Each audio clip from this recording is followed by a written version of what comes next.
Hi all. We will be discussing the LeetCode problem of the day. Find all people with secret. So here you are given n people and a 2D integer array meetings where x and y, person x and person y will have a meeting at time of y. And a person may attend multiple meetings at the same time. And also you are given an integer first person. So initially person 0 has a secret and he initially shares the secret with the person named first person at time 0. So after this, whenever a meeting takes place, if one person knows the secret, then the other person will also get to know the secret. So that suppose there happens a meeting at with two people, 0 and 2. So after the meeting is ended, since person 0 knows the secret, person 2 will also get to know the secret. And then the secrets are shared instantaneously. That means a person may receive a secret and share it with people in the other meetings at the same time. So suppose at time equal to 5, you have the meetings as follows. So person 0 has a meeting with person 2, and at the same time person 2 is meeting with person 3. So in this case, uh, since person 2 and person 0 has a meeting and 0 knows the secret, person 2 will also get to know the secret. And after that, this meeting also happens instantaneously. So that means while this meeting is happening, person 2 already knows the secret. So that secret will be also shared with person 3. So when these two meetings are done, both person 2 and person 3 will also get to know the secret. So at the end, you have to return a list of people who knows the secret after all the meetings have taken place. And you can return the answer in any order. Now let's look at an example. In the first example, you have n equal to 6. So you have 0, 1, 2, 3, 4, 5. These are the 6 people. And in all test cases, person 0 will always know the secret and you will be given a first person. So in this case, first person is 1. So at t equal to 0, the person 1 will also know the secret. Now after this, the meetings takes place. So the meetings will obviously happen in the time order. So first meeting will happen at t equal to 5. So at t equal to 5, person 1 and person 2 have a meeting. So since person 1 knows the secret, it will be also shared with person 2. So 2 also knows the secret. Then at t equal to 8, person 2 and 3 are meeting. So the secret is shared with person 3 as well. Then at t equal to 10, person 1 and 5 has a meeting. So the secret gets shared with person 5 as well. So at the end, if we see 0, 1, 2, 3, and 5, these are the only people who knows the secret. So that is the answer. The 4 is excluded. Now let's look at the second example. We have n equal to 4. So 4 people. And person 0 always knows the secret. And the first person is 3 here. So at t equal to 0, the secret gets shared with person 3. Now the meetings are as follows. So first meeting will happen at t equal to 2. So at t equal to 2, person 1 and 2 are meeting. So in this meeting, neither person 1 or person 2 knows the secret. So the secret doesn't get shared. Now at t equal to 3, two meetings are occurring. First meeting is between 3 and 1. And the second meeting is occurring between 0 and 3. So when 3 and 1 people meet, person 1 will know the secret. And when 0 and 3 persons meet, since they both know the secret, so it doesn't matter. So at the end, only 0, 1, and 3 knows the secret. So that is the answer. 2 is excluded here. Finally, if we take a look at the last put, we have 0, 1, 2, 3, 4. And initially 0 knows the secret. First person is 1, so 1 knows the secret. So at t equal to 1, again we have two meetings, which is between person 1 and 2. and another meeting between person 2 and 3. So between 1 and 2, the secret gets shared with person 2. And again, there's a meeting with 2 and 3. So 3 also knows the secret. And at t equal to 2, the meeting is between 3 and 4. So since 3 knows the secret, it also gets shared with 4. So all the people know the secret. So the output will be 0, 1, 2, 3, 4. Now coming to the constraints, there can be total 10 per 5 people, and the total number of meetings can also be 10 per 5. And meetings of I length will be 3 because it denotes person 1, person 2, and the time. And of course, person 1 is not equal to person 2, so the same person cannot have a meeting with self. And also the time will be from 1 to 10 power 5. And the first person will always be from 1 to n minus 1. Now let's go the approach. So suppose we have this input where we have 7 people and the first person is 1, and these are the meetings. So initially, person 0 will always know the secret, and person 1 will also know the secret. So now it is clear that we need to process the meetings in the order of time. So I have sorted the input based on the time. So last element is the time. So all these meetings are occurring at t equal to 1. And these meetings will occur at t equal to 3. And all these meetings will occur at t equal to 5. So now let's look at all the meetings happening at each timestamp. And let's process them. So let's see the meetings happening at t equal to 1. So first person 2 and person 0 and person 2 has a meeting. Then person 1 and 3 has a meeting. And person 0 and 3 has a meeting. And then person 4 and 5 also have a meeting. So at t equal to 0, these are the meetings happening. So we can see that person 1, 3, 0, and 2 are all connected. So currently, person 0 and person 1 only knows a secret. So let me mark them. So currently, person 0 and only these two knows the secret. Since the meetings are instantaneous, so we can see that first 0 and 2 has a meeting. So these both meet, and at the same time, 0 and 3 are also having a meeting. So even 3 gets to know the secret. And since 1 and 3 are also having a meeting, so because of this 1, 3 also will get to know the secret. So one thing we can say is, in this setup, we have two connected components. So this is one connected component, and this is the other one. So in a particular connected component, if at least one person knows the secret, then the secret will be spread through all of the people through this meetings. So here we can see, since person 0 and person 1 knows the secret and these all are connected, at the end person 3 and person 2 will also get to know the secret. So let me just mark them as true. Yeah. Now if we look at the other connected component, which is 4 and 5, so initially neither 4 nor 5 know the secret. So even if they both meet, at the end they won't know the secret. Yeah, so this is the setup for the timestamp 1. Now let's look at the meetings at the next timestamp, which is 5 and 6, and then 4 and 6. So here we have only one connected component. So here we can see 4, 5, and 6.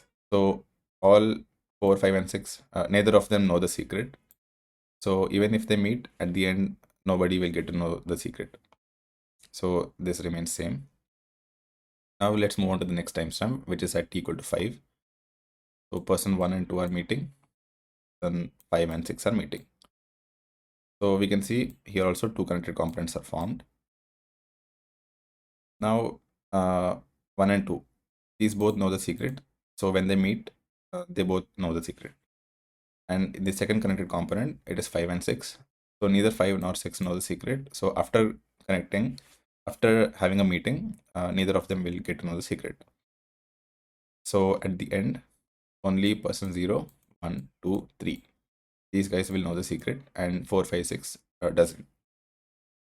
So the main approach is pretty simple. We have to split the meetings based on the timestamp. And for each timestamp, we have to create a graph and initially mark all of the nodes which knows the secret, and from them you have to iterate on traverse on this graph. So once you complete iterating traversing on this graph, so whatever nodes you visit, those will know the secret. Now let's code the approach. So let's first take the answer.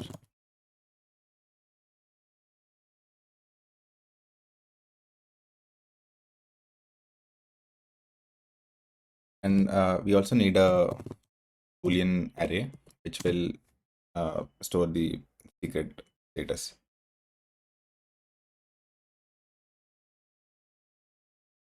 So if this visited is true, then that means that particular person knows the secret, and if it's false, he doesn't. And initially, we know that person 0 always knows the secret, and he also shares it with first person. So instead of first person equal to true. So if we refer this example, initially 0 and 1 are true because they both know the secret. So now we need to sort the meetings based on the time order, because in the question he didn't mention anywhere that the input is given that way. So we need arrays.sort things, and while sorting we need them based on the time. So we'll do integer dot compare a of 2 b of 2. So a of 2 will denote the time. So whichever has the least time, that will be given first priority in the sorting. So once the meetings are sorted, let's just iterate on the meetings. So first thing, we need to iterate on all the meetings which have timestamp 1. So for that, let me just take a while loop. While I less than things. Yeah. So now I equal to 0, indicating this first meeting. So first let's get the timestamp. Things of 2. So now we know the time which is equal to 1. So now we'll iterate on this array until we keep finding timestamp equal to 1. So when we do that, we will iterate on these 4 elements, these 4 arrays. So once we do that, we will form a graph with this 4 and we'll start the DFS. So let's say while I is less than meetings dot length and meetings of I2 is equal to time. So as long as it is equal to time, we will consider it in our graph. So for our graph, we need to create an adjacency list. So for that, we can use a hash map.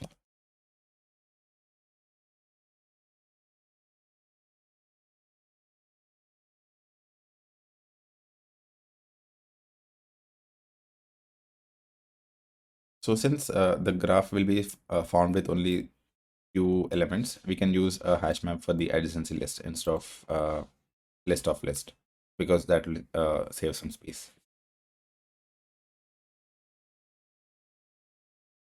Integer.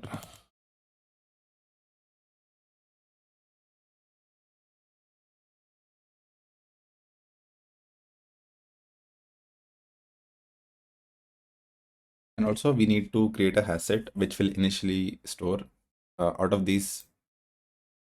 So in this 0, 2, 1, 3, 4, 5. So all these guys are meeting. So initially we need to know out of these 6 people who knows the secret. So we can see only 0 and 1 will know the secret. So we will start the DFS from these elements, because from these guys, whoever we reach, the secret will be spread to them as well. So let's keep a hash set.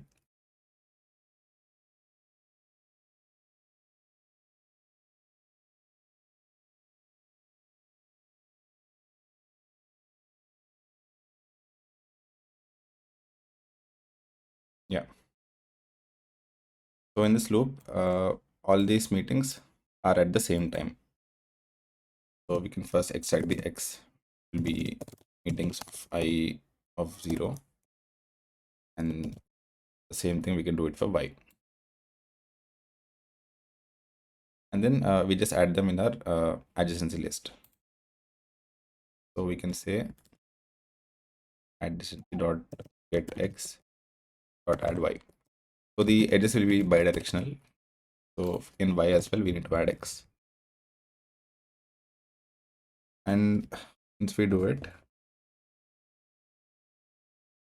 we need to check if visited of x is true. That means they know the secret. So we'll add them in our secret asset. And same thing, we'll check for y as well. So if y is visited, so y knows the secret. So he'll be added in the secret asset. And then at the end, I plus plus. So once the while loop is done, in this hash set secret, we will know all the people who will know the secret.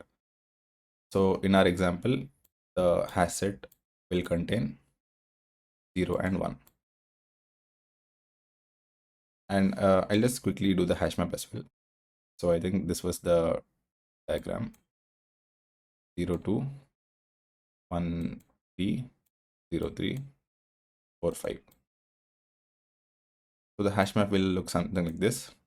So at key equal to 0, the values will be 2 and 3.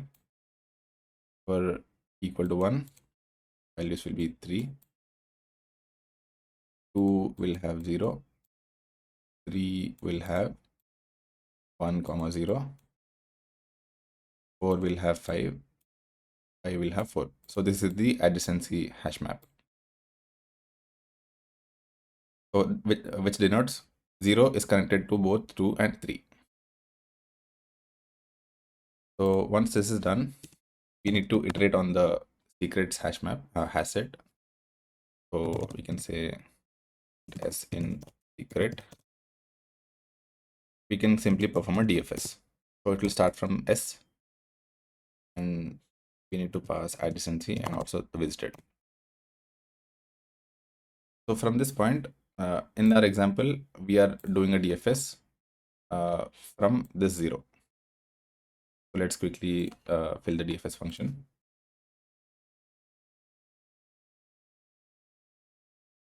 DFS int x, and then we have the hash map.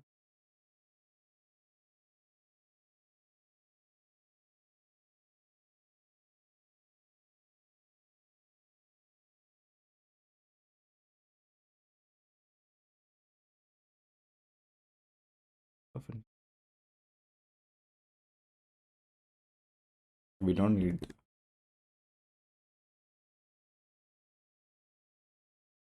Yeah, we have the hash map, and we also need to pass the visited array. So once you enter the DFS, first thing you'll do is you'll set visited of x equal to true, and then you'll iterate on the neighbors. So for that, first get the neighbors equal to adjacency dot get x. So adjacency dot get 0 will give you this list which contains 2 and 3. So all you have to do is iterate on this 0 I less than first dot get size.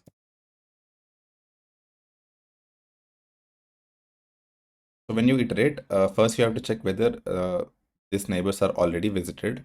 So that means if they already know the secret. So if they know the secret, we can safely skip them. Not, we iterate on them. So if visited of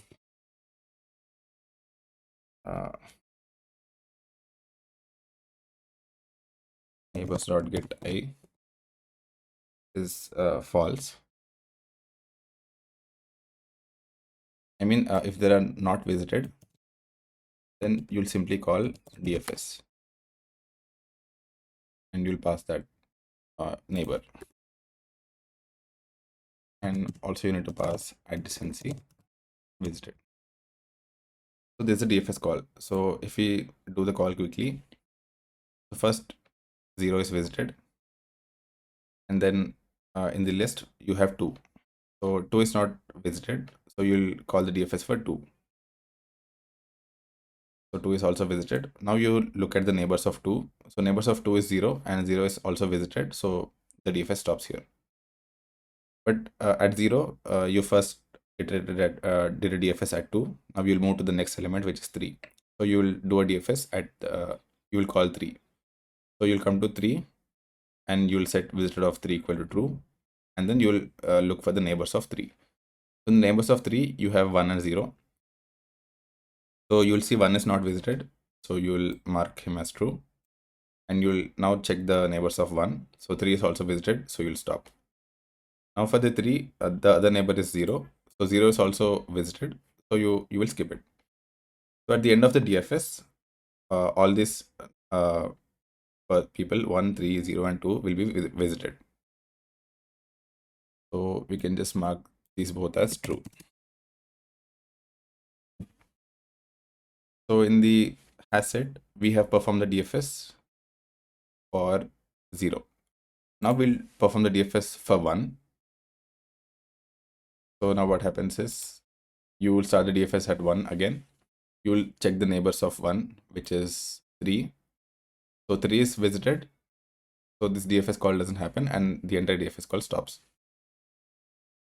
So that means after processing our entire graph, we only managed to pass secret between these elements 0, 1, 2, 3. So 4 and 5 are never visited. So yeah, this is the DFS call.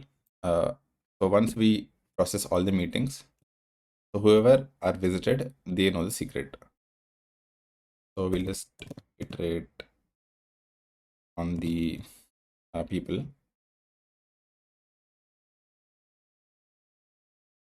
So if visited of j equal to true, answer dot add. Okay. Just comment these. Also, we need to check one thing. So initially the hash set is empty. Sorry, yeah, this hash set initially it doesn't have any keys. So the first time when we do this, we will get an error because the key x is not present. So when you do add adj.getX, that will be null. So first we need to check if the key x is present or not. So add contains key x. So if the key x is not present, we'll just add the key. So adjacency.put x, and the value will be empty list. And the same thing we can repeat it for y. So if y key is not present, we'll first put the y key, and then we'll add our neighbors. Test it now.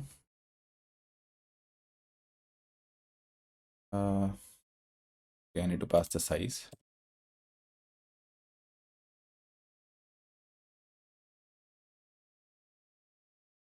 Okay. At the end, return your answer.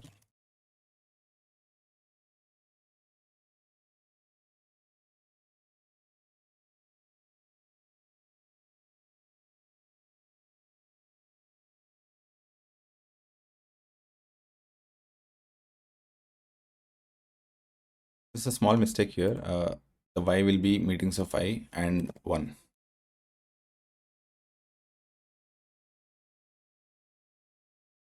Let me submit.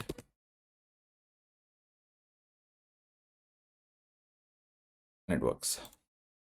Finally, let's do the time and space complexity analysis. So for the time complexity, initially we are sorting the meetings. So for meetings, I'll just take it as M. So it will be M log M plus here we are iterating on the meeting, and inside that again we are iterating on the meetings again. So overall the meetings are of length M only. So the overall complexity of this will be order of M. Inside that we are performing a DFS. So this might looks like order of m into n, but in the DFS, we only iterate on the visited nodes. So that means we won't repeat the nodes again. So the DFS complexity will be order of n. So total we will have order of n plus m for this entire while loop. And here this is just order of n. So it will be included in this. So yeah, this is the total time complexity, order of n plus m log m. And coming to the space complexity, we are creating a visited array which is of order of n. And inside that, we are creating an adjacency list which has all the meetings. So meetings at max in the worst case can be order of m. So space complexity will be order of n plus m. I also have the code in Python. If anyone wants to view it, I'll add this in the description as well. And let's catch up in the next video.